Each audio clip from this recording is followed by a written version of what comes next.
দীর্ঘ সময় সম্পর্কে থাকার পর বেটার অপশন পেয়ে মানুষটাকে ছেড়ে দিচ্ছেন।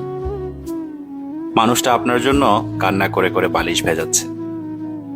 আপনার শত অবহেলা পাওয়ার পরও পাগলের মতো আপনার পিছু ঘুরছে। কি ভাবছেন মানুষটা প্রচন্ড বোকা, তাই না? মানুষটা আসলে বোকা নয়। মানুষটা আপনার আপনিতে আসক্ত। আর তাকে ঠকিয়ে কি ভাবছেন অনেক বড় চালাক আপনি। একটা কথা মনে রাখবেন, সব ভালোবাসায় কিন্তু ভালোবাসা থাকে না।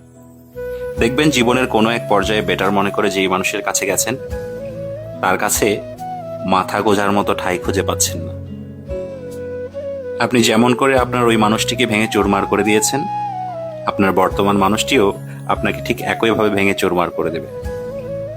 না সহ্য করতে পারবেন, না কাউকে বলতে পারবেন। শুধু সময়ের অপেক্ষা, আজ অথবা কাল।